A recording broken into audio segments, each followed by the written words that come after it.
Over 10 years after the first human invasion on Pandora, chief of the Omaticaya clan Jake lives happily at peace with his wife Neytiri and their kids. Netayam, Lok, and Tuk are their biological children, but they've also adopted two.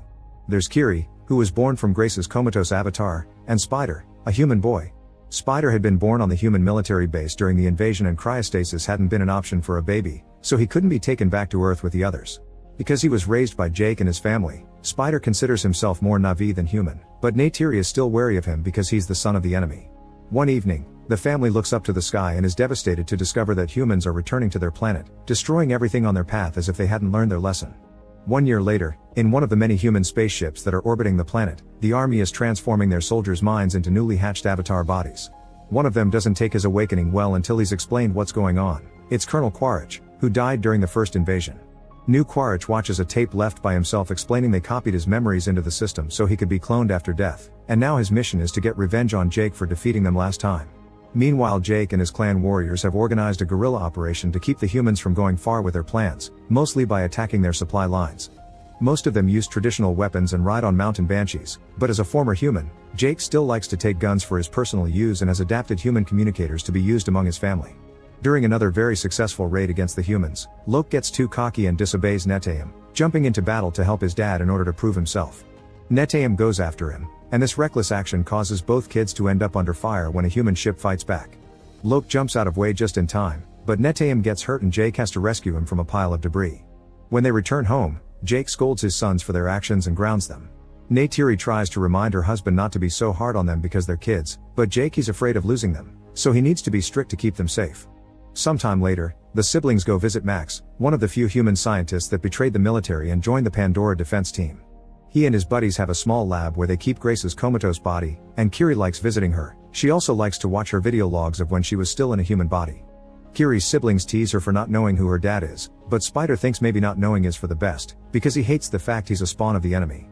In the meantime, Quaritch and his team of avatars land on the new human base in Pandora, where they learn that, thanks to their new advances in technology, humans are settling down at triple the speed compared to a decade ago.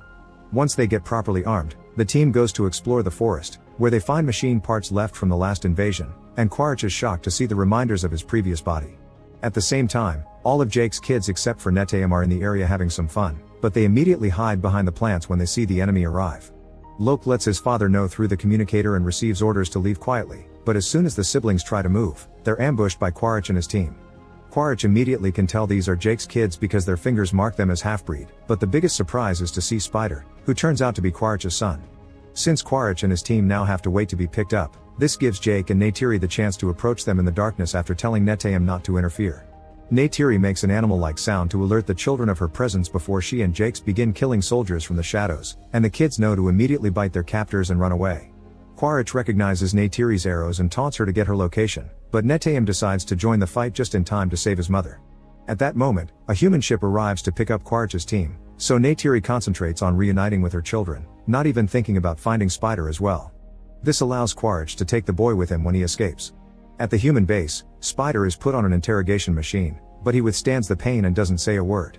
Quaritch tries the gentle approach instead, telling the kid he may have Quaritch's memories but he's a different person that would love to bond with his son, effectively convincing Spider he may not be that bad after all. When the family returns home, Jake tells Neytiri they should go away. Neytiri refuses to leave her people behind, but Jake explains Quaritch wants specifically them, so it'll be safer for the clan without their presence. After Jake chooses a successor, the clan goes through the traditional ritual to pass off the chief mantle, and the family gets to leave for the Meatkaina coast. Here, the local clans have adapted to the aquatic habitat and can stay longer underwater without breathing. When the family arrives, Chief Tanoari and his wife Ronal are wary of them because of their human blood and the possibility of the war following them here, but Jake swears they weren't followed, and since tradition demands shelter to be given to anyone in need, the family gets to stay. Tanoari asks his children to act as guides, and while his son Onung wants nothing to do with them, his daughter Rhea gladly shows them around. From then on, Jake's family works hard to adapt to the reef life, learning things like riding aquatic creatures called alu and tricks to teach their bodies to be underwater for longer periods of time.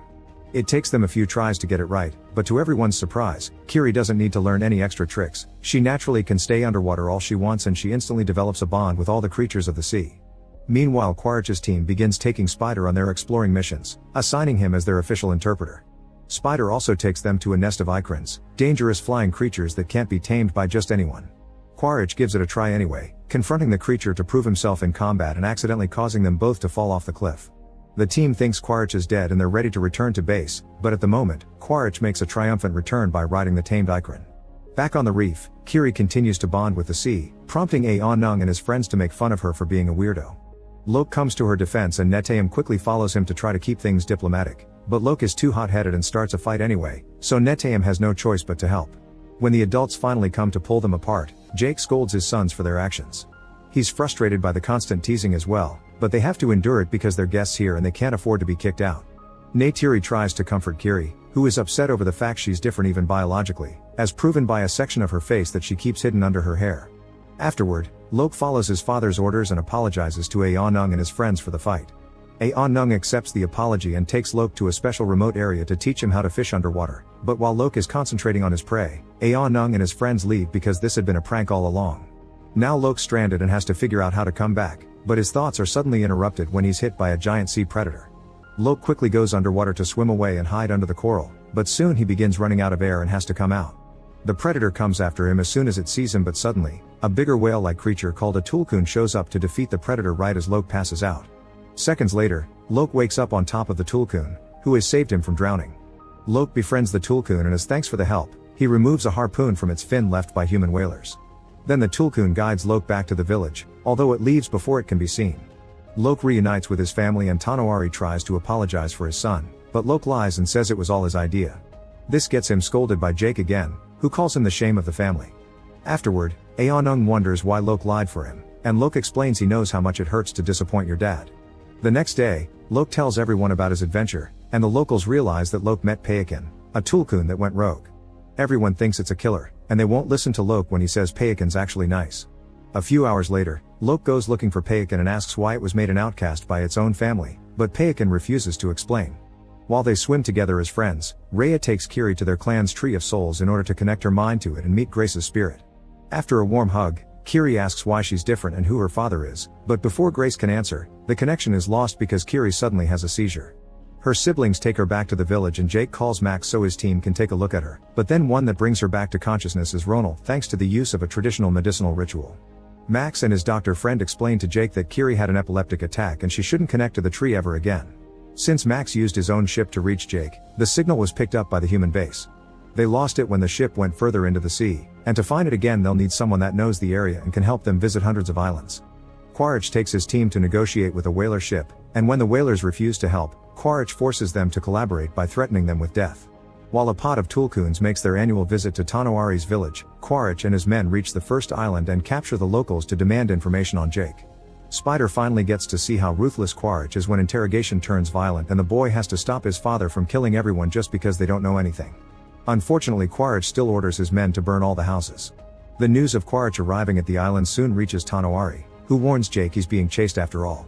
Neytiri wants to go after Quaritch to end things once and for all, but Jake asks her to be patient and make a proper plan. In the meantime, Lok goes to visit Payakan while his friends watch from the shadows to see if he's telling the truth. Lok wants to know why Payakan is an outcast, so the creature opens its mouth and Lok swims inside to connect his mind to Payakan's.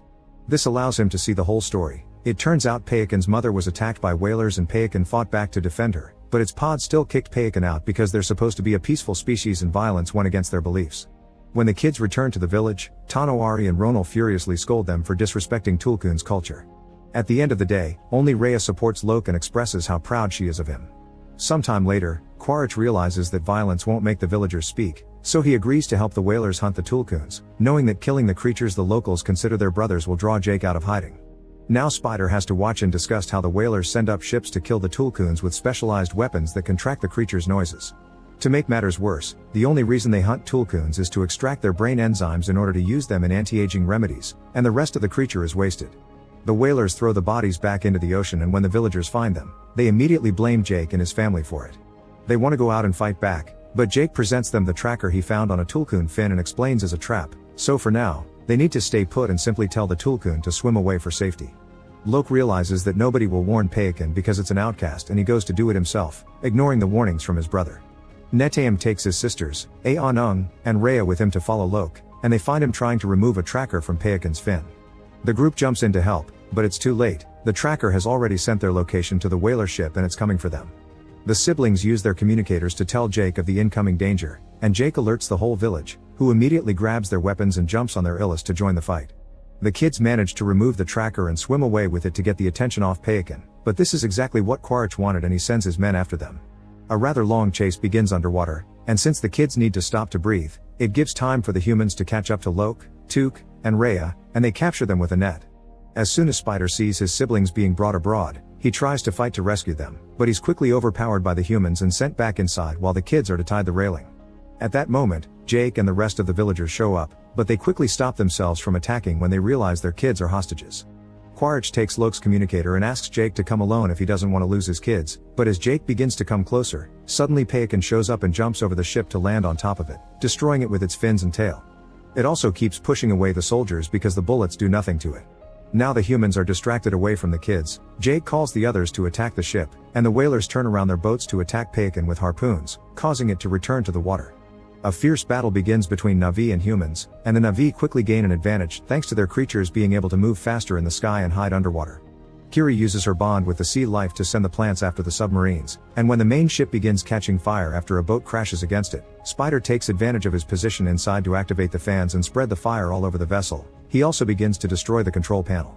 The ship eventually comes to a stop and begins filling with water. Meanwhile, Jake is going one-on-one against Quaritch. At first they use their weapons, but Jake runs out of bullets and sends his Ikran to attack Quaritch's, which causes both of them to fall into the sea.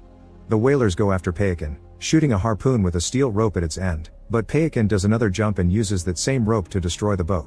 At the main ship, Netayam finally manages to come aboard and free his people. The girls jump into the water but Loke wants to rescue Spider, so Netayam has to stay to help his brother. At that moment, one of the soldiers captures Kiri and brings her to the ship to tie her up as well, thus Took convinces Rhea to return to rescue her. As soon as they reach the ship though, Quaritch shows up, pushes Rhea back into the water, and captures Took as well. The humans are already leaving the sinking ship, meaning it's easy for Loke and Netayam to sneak around and attack them by surprise. As soon as Spider sees them he joins the fight and reunites with his brothers, but soon they have to run because more soldiers show up, opening fire on them. Netayam makes his brothers jump into the water while he holds the soldiers back with his own weapon. This allows for Rhea to show up in her Alu and offer a ride. They wait for Netayam to join them, but when their brother finally jumps into the water too, it's revealed that he got wounded by a bullet. The group immediately takes him to a small island so Jake and Neytiri can look at him, but unfortunately, Netayam dies in their arms. At that moment, Quaritch contacts Jake to tell him he has his daughters and once again asks him to come alone. Jake sends Neytiri away on her Banshee as backup, then returns to the ship with Spider as his guide. Loke is supposed to stay behind, but once again he disobeys orders and goes back to the ship too. The soldiers are in position waiting for Jake at the front, but Spider shows Jake how to sneak inside unseen, giving him the chance to throw a grenade and start a fire. Chaos and confusion follow the explosion, and this is used by Jake and Neytiri to jump in and begin killing soldiers all over the place. Neytiri is in berserker mode because of her grief, and it makes Spider too scared to approach her since he looks like the enemy. Jake manages to reach Took and free her, but Kiri is missing. It turns out Quaritch saw him coming and grabbed Kiri to use as a hostage. This makes Jake drop his weapons and Spider come out of hiding to beg for Kiri's life, prompting Neytiri to jump in as well to grab Spider as her own hostage. She wants to trade a child for a child, and when Quaritch at first says he doesn't care, Neytiri hurts Spider to prove she means it, causing Quaritch to release Kiri to save his son. Neytiri immediately takes all her children to the water to escape, but Jake decides to stay behind to fight Quaritch, otherwise he will return with backup.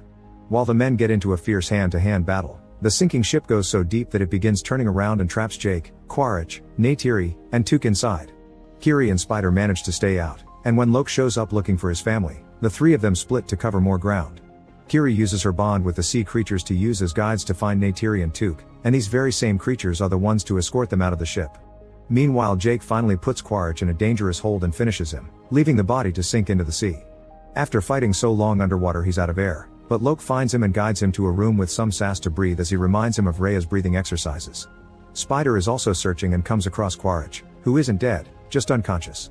After lots of internal struggling, Spider decides he can't leave him there and drags his father back to the surface. Payakan also makes a return to rescue Loke and Jake. This act of heroism finally makes Jake tell Loke he's proud of him. While the two of them reunite with Neytiri and the girls, Spider leaves Quaritch on an island and watches his Ikran come to the rescue. When Quaritch wakes up, he tries to make Spider escape with him, but Spider ignores him and jumps back into the water to reunite his family.